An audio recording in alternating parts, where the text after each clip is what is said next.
দেখো, আজকে তোমাদের জন্য যে ভিডিওটা এনেছি সেটা হলো এনটিপিসি। দেখতে পাচ্ছ এনটিপিসিতে প্রিভিয়াস ইয়ারে যেই সব আর্ট অ্যান্ড কালচার নিয়ে প্রশ্ন এসছে, মানে স্পেসিফিক্যালি এখানে ডান্স নিয়ে এনেছি।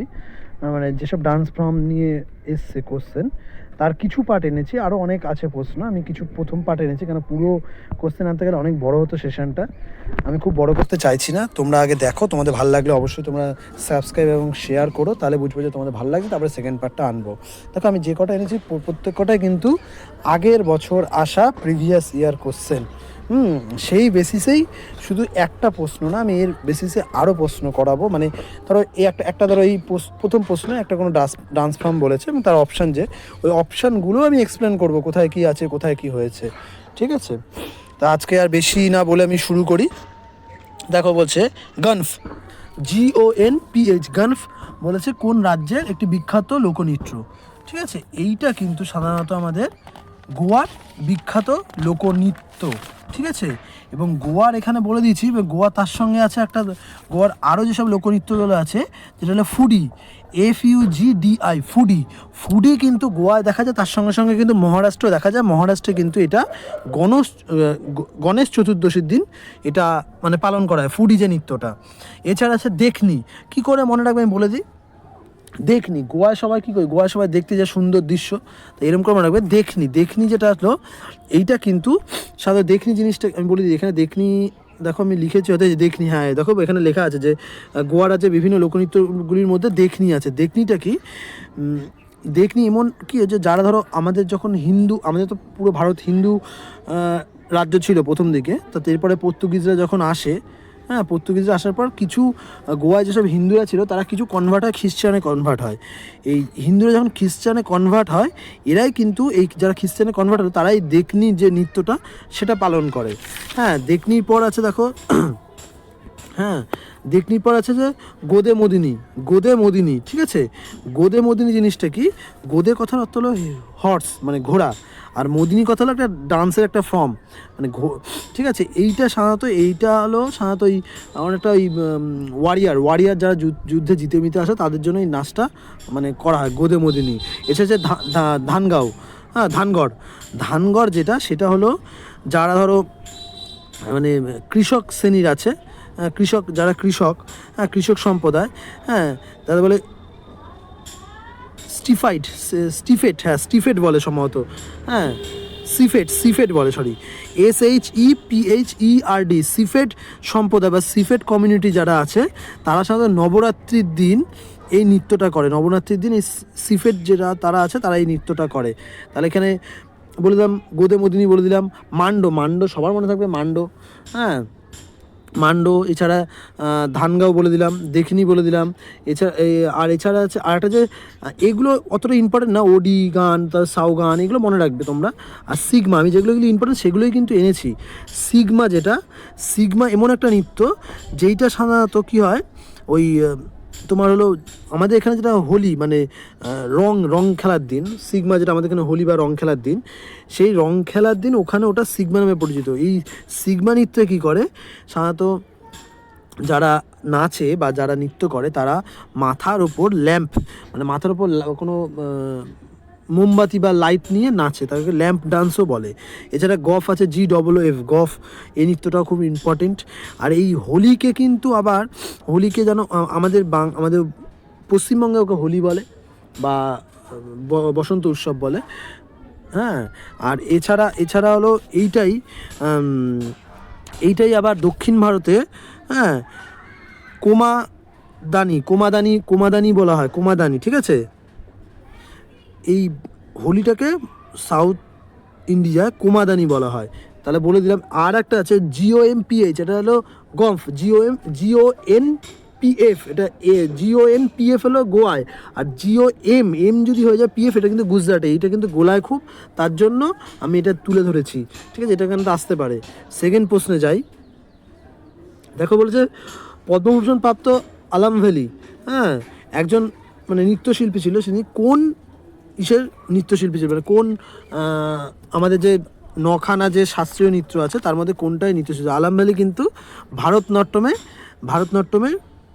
কী বলে, ভারতনাট্যম হলো ভারতনাট্যমের নৃত্যশিল্পী ছিল, ঠিক আছে। আর ইনি এখানে দেখো বলেছে যে পদ্মভূষণ, হ্যাঁ পদ্মভূষণ পেয়েছিল। তাহলে পদ্মভূষণ এটা আসতে পারে, পদ্মভূষণ আগেবার এসেছিল যে কোন নৃত্যের সঙ্গে যুক্ত ছিল, এবার আসতে পারে পদ্মভূষণ। তিনি কত সালে পদ্মভূষণ পেয়ে থাকে? তিনি কিন্তু 2004, মনে রাখবে 2004-এ পদ্মভূষণ পায়, ঠিক আছে, মনে রাখবে আলাম ভ্যালি 2004-এ পদ্মভূষণ পায়। এবং ইম্পর্টেন্ট হলো 1991 সালে উনি পদ্মশ্রী পায়। পদ্মশ্রী পায় উনি হলো সেকেন্ড ইয়ংগেস্ট, মানে ভারতের সব থেকে যে ইয়ংগেস্ট পদ্মশ্রী সে ছিল বজয়ন্তী মালার পর উনি সেকেন্ড ইয়ংগেস্ট পদ্মশ্রী টেকার, পদ্মশ্রী নিয়েছিল। তার সঙ্গে সঙ্গে বলে দিই ভারতনাট্যমের সঙ্গে আরও অনেকে যুক্ত ছিল, যেমন এবার কী করে মনে রাখবে, দেখো এটা হলো আলাম ভ্যালিটা মনে রাখবে, আমাদের ভারতনাট্যম তো দক্ষিণ ভারতের নৃত্য। আলাম ভ্যালি বুঝতে পারছো, আলামাল ভ্যালি, ইউনিয়ন একটা দক্ষিণ ভারতের, মানে নামটা দক্ষিণ ভারতের মতো, তার জন্য এটা দক্ষিণ ভারতের। এছাড়া আছে টি বালা সরস্বতী যেকে ইনি হলো ভারতনাট্যমের সঙ্গে যুক্ত। উনি হলো এনার ইম্পর্টেন্ট, উনি পদ্মবিভূষণ পায় 1977 সালে, 1977 সালে পদ্মবিভূষণ পায় এবং পদ্মভূষণ পায় 1957 সালে টি বালাস্বামী। আমি অনেকগুলোই বলে দিচ্ছি, দেখো এছাড়া আছে আমাদের সবথেকে ইম্পর্টেন্ট রূপকিনী, হ্যাঁ রুক্মিণী দেবী। দেখো রুক্মিণী দেবী আমাদের কি ভারতে, তাহলে ভারতে কি দেবীর পুজো করে, তাহলে ভারতনাট্যম এরকম করে মনে রাখতে পারবে।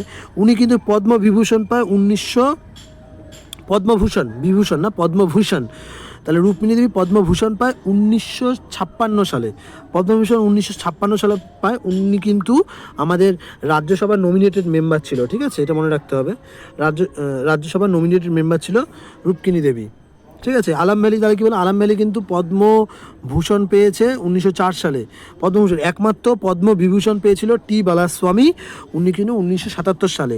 এছাড়া আছে কৃষ্ণমূর্তি, হ্যাঁ ইয়ামিনী কৃষ্ণমূর্তি কিন্তু পদ্মবিভূষণ, দুজন পদ্মবিভূষণ পায়, ইয়ামিনী কৃষ্ণমূর্তি, টি বালাস্বামী। ইয়ামিনী কৃষ্ণমূর্তি কিন্তু রিসেন্ট পদ্মবিভূষণ পায় আমাদের 2016 সালে উনি পদ্মবিভূষণ পায়, রিসেন্ট পদ্মবিভূষণ পায়। তাহলে তোমাদের কিন্তু ইম্পর্টেন্ট যেগুলো সেগুলো আমি বলে দিচ্ছি, আবারও বলছি। পদ্মবিভূষণ কে পায়? পদ্মবিভূষণ 3জন পায়, টি বালাস্বামী 1977 সালে পদ্মবিভূষণ, ইয়ামিনী কৃষ্ণমূর্তি পায় 2016 সালে পদ্মবিভূষণ। আর আরেকজন পায়, হ্যাঁ সে হলো পদ্ম সুব্রমণিয়াম, হ্যাঁ পদ্মসুব্রমণিয়ান কি পায় 2024 সালে পদ্মবিভূষণ। তাহলে পদ্মবিভূষণ 3জন পেল, হ্যাঁ পদ্ম সুব্রমণিয়াম, একটা হলো ইয়ামিনী কৃষ্ণমূর্তি, আর হলো টি বালাস্বামী। কত সালে সবাই মনে রাখবে, রিসেন্ট যেগুলো সেগুলো সব থেকে মনে রাখবে। রূপকিনী দেবী 2016 সালে পদ্মবিভূষণ, আর টি বালাস্বামী 1977 সালে পদ্মবিভূষণ। আর আরেকজন পায় পদ্ম সুব্রমণিয়াম, সে কত সালে পায় 2024 সালে কিন্তু পদ্মবিভূষণ পায়, পদ্মবিভূষণ 2024 সালে আমাদের আগের বছর পেয়ে থাকে। এবং এর মধ্যে পদ্মভূষণ 2জন পায়, পদ্মভূষণ 3জন পায়। রূপকিনী দেবী 1956 সালে, এবং ইয়ামিনী কৃষ্ণমূর্তি কিন্তু পদ্মভূষণ পায় 2001 সালে, পদ্মভূষণ। আর পদ্ম সুব্রমণিয়াম কিন্তু 2003 সালে, হ্যাঁ পদ্মভূষণ পেয়ে থাকে। তাহলে এতগুলো দেখো কতটা ইনফরমেশন আমি দিলাম এখান থেকে, ঠিক আছে। পরের প্রশ্নে যাওয়া যাক। বলছে কলকালি লোকনৃত্য কোথায় পরিবেশিত হয়? কলকালি লোকনৃত্য এইটা অনেকটা হলো কথাকলি লোকনৃত্যের অনুরূপ, বুঝতে পারছো, আমি বলে দিচ্ছি। কলকালি এটা কিন্তু কেরালায় দেখতে পাওয়া যায়, কেরালার উত্তর মালাবার অঞ্চলে এই কলকালি লোকনৃত্য। এটা কিন্তু এই হাতে একটু ছোটো ছোটো তরোয়াল বা লাঠি নিয়ে এরকম এই নৃত্যটা করা হয়। কলকালি, কথাকলি, ভেলাকালি, হ্যাঁ যে যখনই কালি থাকবে সাধারণত তোমার মনে হবে যে ওই তোমার হলো কথাকলি ভেলকালি এইরকম যখনই থাকবে তখন আমার সাধারণত কেরালায় হয়, হ্যাঁ। বুঝতে পারলে? এটাও দেখো এসেছিলো এনটিপিসিতে, এটাও এনটিপিসি দেখো গুটি পোবা। এই গুটি পোবা নৃত্য কিন্তু খুব ইম্পর্টেন্ট। গুটি পোবা নৃত্য আমাদের সাধারণত উড়িষ্যায় দেখা যায়। এইখানে যারা ছোট ছোট ছেলে, মানে যাদের বয়ঃসন্ধিকাল পের হয়নি, ছোটো ছোটো যারা বয়ঃসন্ধিকাল পের হয়নি, তারা সাধারণত ছোটোবেলায় মেয়েদের মতো সেজে আমাদের কিন্তু কৃষ্ণ এবং জগন্নাথের প্রশংসা করে, কৃষ্ণ জগন্নাথ এদের প্রশংসা করে। যখন মেয়েদের পোশাক পরে এদের যখন বয়ঃসন্ধিকাল পার হয়ে যায়, তারা আর ওই নৃত্য করে না। যারা বয়ঃসন্ধিকাল পার হয়নি তারাই কিন্তু এই গুটি পোবা নৃত্যটা করে থাকে উড়িষ্যায়। পরের প্রশ্নে যাওয়া যাক। জাত জাতিন, এইটা কিন্তু বিহারের একটা খুবই গুরুত্বপূর্ণ এবং ইম্পর্টেন্ট এবং খুবই নামকরা লোকনৃত্য। এই জাত জটিন কী হতো, আগে যখন তোর বিবাহিত দম্পতির মধ্যে কী হচ্ছে, তার যে হাজব্যান্ড, সে যখন কাজ করতে বাইরে চলে যেত, সে তখন তার হাজব্যান্ডের মানে যেহেতু দূরে চলে গেছে, মানে হাজব্যান্ডের সঙ্গ বিচ্ছেদের জন্য তারা এই একটা মানে গান করে করে একটা নৃত্য করতো, এটা জাত জটিন হয়ে পড়েছিল। এছাড়াও বিভিন্ন কঠিন পরিস্থিতি এবং হলো জীবনের বিভিন্ন কঠিন পরিস্থিতি এবং কঠিন সময় অতিক্রান্ত করার জন্য তারা এই নৃত্য বা এই গান করে এই জাত জটিন নাচটা করতো। এবং বর্তমানে কী হচ্ছে, বর্তমানে এখন ওটা আর ওরম নেই, এখন ওটা হলো বিভিন্ন খরা, ভূমিকম্প বা বিভিন্ন প্রাকৃতিক দুর্যোগের সমস্যাগুলিকে মানে তুলে ধরার জন্য এই জাত জটিন গানগুলো করা হয়। তোমরা এখানে লিখে দিয়েছি, দেখতে পারো। দেখো এই প্রশ্নটা, হ্যাঁ, রেংচোংমা, ঘাটকোটি এবং চিরু,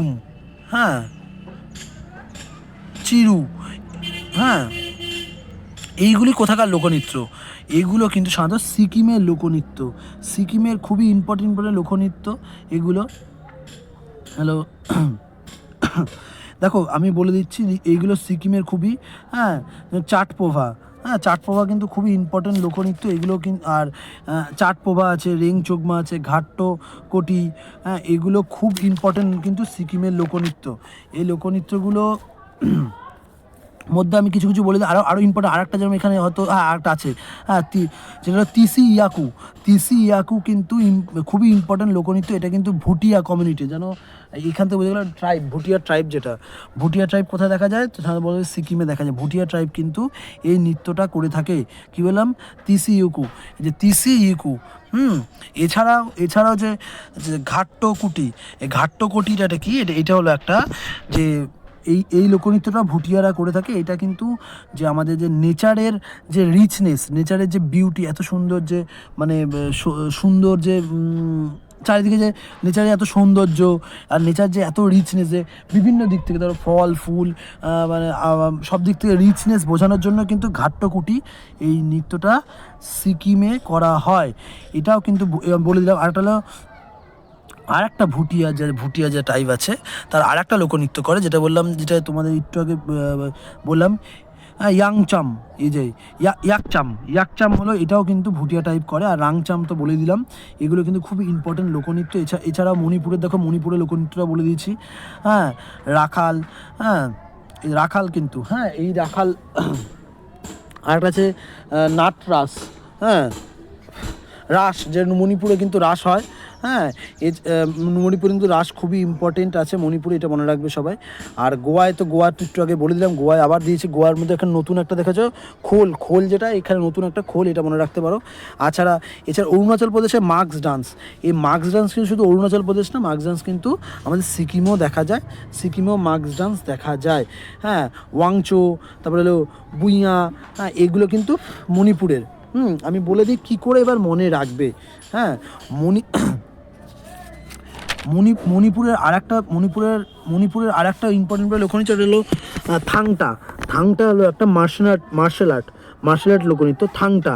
এছাড়াও আছে লুভাট ফেভাস হলো, এটাও মণিপুরের একটা ইম্পর্টেন্ট লোকনৃত্য। এখানে লুভাট ফেভাসটা দিইনি আমি, অবশ্যই পরে থাকলে অবশ্যই তাও তো বলে দিচ্ছি তোমাদের, লুভাট ফেভাস। আর থাংটা কিন্তু খুব ইম্পর্টেন্ট, থাংটা কিন্তু মণিপুরের একটা মার্শাল আর্ট, মনে রাখবে, এটা কিন্তু অনেক বার এসছে। আর এখানে এবার দেখো, এগুলো মনে রাখা একটু চাপের, কিন্তু তাও আমি বলে একটুখানি মনে রাখা। দেখো এখানে আছে সিকিমের ঘাট্টকিটো। দেখো ঘাট্টকি, আমি ঘাট্টকিটা কি চৌফাটটা মনে রাখবে, চৌফাট। হ্যাঁ, এবার এগুলো মনে রাখা একটু চাপের। চৌফাট হলো সিকিমে যখন ঘুরতে যাবে, সিকিমে ঘুরতে গেলে তোমার কি হচ্ছে, তোমার হলো তোমার হলো দেখো তোমরা কী করে মনে রাখবে। হ্যাঁ, চাউফাট, দেখো চাউ থেকে মানে চোয়াল বোঝাচ্ছে, চাউ থেকে চোয়ালটা ফেটে গেছে, এত ঠান্ডা সিকিমে চোয়ালটা ফেটে যাবে, তাহলে চাউফাট। আচ্ছা, ঘাটো কিটো, মানে ঘাটো কত বরফ, ওখানে দেখো সিকিমে তো অনেক বরফ, ঘাটো কত কিটো মানে কত, এরকম করে মনে রাখতো যে ঘাটো মানে ঘাটো, আর কিটো মানে কত কত বরফ ঘাটবে ঘাটো। হ্যাঁ। আর তোমাদের হলো মার্কস ডান্সটা বললাম অরুণাচল প্রদেশেও দেখা যায়, সিকিমও দেখা যায়। এবার কী করে রাখবে তোমরা সাধারণত, আমাদের রজনীকান্তের একটা বই বেরিয়েছিল দিবার বা দরবার বলে একটা বই বেরিয়ে, দরবার এরকম কিছু হবে। তা ওখানে ওনার নাম ছিল আদিত্য অরুণাচলাম। তা উনি আদিত্য অরুণাচলাম ছিল, সে খুব ভালো পড়াশোনা ছিল। তা দেখো বুইয়া থেকে বই এত ভালো পড়তো যে ফার্স্ট হয়েছিল। তাই ওয়াংচো থেকে ওয়াং মানে সে ফার্স্ট হয়েছে, সে এত বই পড়তে ফার্স্ট হয়েছিল। ফার্স্ট হয়ে কী হয়েছে, সে চলে গেছিলো পুলিশ হতে চলে গেছিলো। এবং সে কি পুলিশ হওয়ার পর দেখা গেছিলো সে কিন্তু মানে যেরকম হাসি খুশি, সে কিন্তু ওরম না, খুব রাফ অ্যান্ড টাফ অফিসার ছিল। এবং সে হলো সাধারণত মুম্বাইয়ের কমিশনার ছিল, এরকম মুম্বাইয়ের কমিশনার, মানে তার একটা মাস্ক পড়া ছিল। সে এত হাসি খুশি, কিন্তু যখন ফিল্ডে আসতো খুব রাফ অ্যান্ড টাফ ছিল। এইভাবে মনে রাখতে পারো, ঠিক আছে। পরের প্রশ্নে যাওয়া যাক। দেখো বলেছে, হ্যাঁ, নাক নিউলুম, এই নাক নিউলুম উৎসবটা সাধারণত নাগাল্যান্ডে, দেখো নাক থেকে মনে রাখবে নাক নিউলুম, নাক থেকে নাগাল্যান্ডে, এরা কিন্তু নাগা উপজাতিরা এই নাক নিউলুম উৎসবটা করে। এইটা হলো এই উৎসবটা কেন করে বলে দিই। এটা বোঝায় যে, হ্যাঁ, এই উৎসবটা বোঝায় ভিক্টরি অফ লাইট, মানে লাইটের জয় ওভার ডার্কনেস, মানে যত অন্ধকার আছে, যত কিছু আছে, সে থেকে লাইটের যে জয় হয়েছে সেটা বোঝানোর জন্য এই নাক নিউলুম এই উৎসবটা করে। নাক থেকে মনে রাখবে নাগাল্যান্ড, এরকম করে মনে রাখবে। পরে দেখো অনেকগুলো প্রশ্ন করিয়ে দিলাম, প্রায় দেখি কতগুলো হয়েছে, প্রায় 17 মিনিট। আচ্ছা, পরের প্রশ্ন দেখো, বিরজু মহারাজ নিচে কোন নৃত্যের সঙ্গে যুক্ত? সবাই জানে বিরজু মহারাজ কত্থকের সঙ্গে যুক্ত। মনে রাখবে যত মহারাজ মানে লেখা থাকবে বেশিরভাগই কিন্তু কত্থকের সঙ্গে যুক্ত। তার সঙ্গে আরও ইম্পর্টেন্ট তথ্যগুলো দিয়ে দিই।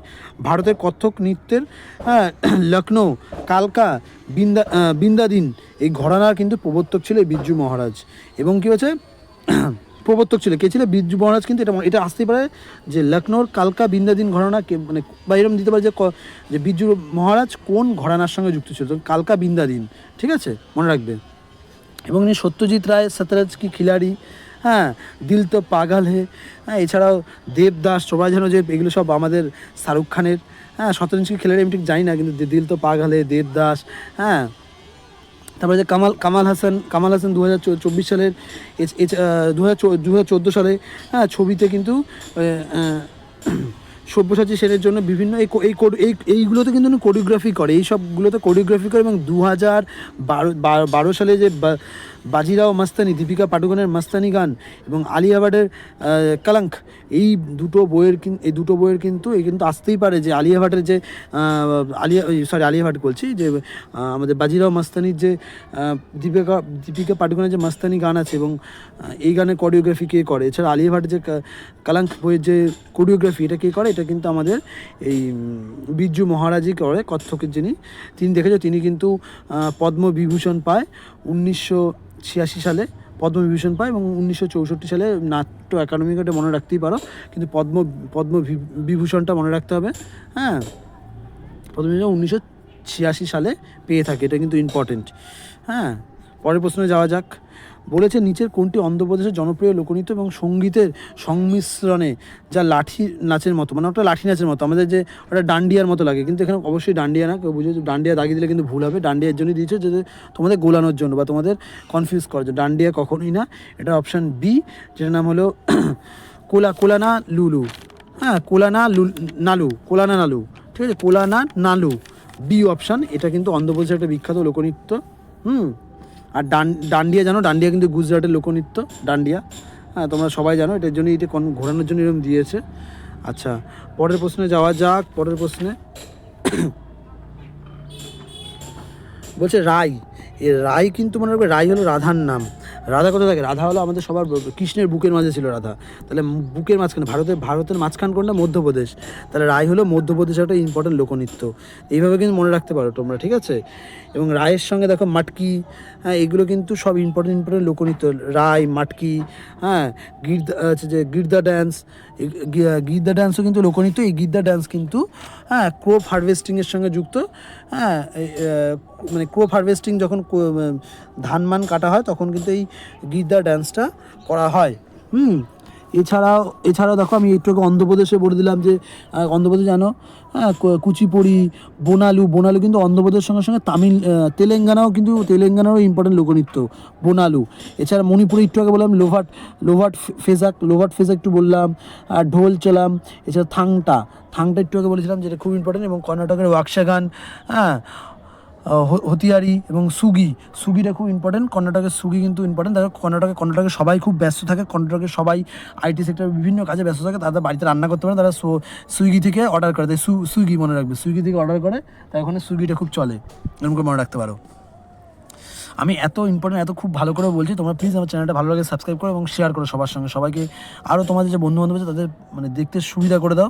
আমি আরও নতুন আনবো ভিডিও তোমাদের। দেখো আমার চ্যানেলে কিন্তু অলরেডি মানে আমাদের ক্লার্কশিপ এবং মিসলেনিয়াসের যে ডেসক্রিপটিভ জিকে বা ক্লার্কশিপের যে ডেসক্রিপটিভ রাইটিংয়ের যে ব্যাপার আছে সেইটা নিয়ে কিন্তু আমি অলরেডি ওখানে ডেসক্রিপটিভ রাইটিং নিয়ে লিখেছি এবং আমার 4-5টা ভিডিও হয়ে গেছে, বাংলাদেশ নিয়ে ভিডিও কমপ্লিট অলরেডি। রিসেন্ট একটা জিকে টাইপ, মানে ওটা হচ্ছে মিসেজের জন্য বেশি ইম্পর্টেন্ট। সেটা হলো এনিমি প্রপার্টি খুব উঠছে, কারণ এনিমি প্রপার্টি ভারত সরকার বলেছে এনিমি প্রপার্টি একটার মাধ্যমে যারা এনিমি প্রপার্টি সেগুলো বিক্রি করে টাকা গেন করবে, সেই জন্য ওটা খুব ইম্পর্টেন্ট, ওটা জিকেতে আসতে পারে। এছাড়া মণিপুর নিয়ে আমি বলছি, কিন্তু মণিপুরের সময় পাচ্ছি না বানানোর, অবশ্যই মণিপুর নিয়ে আনবো।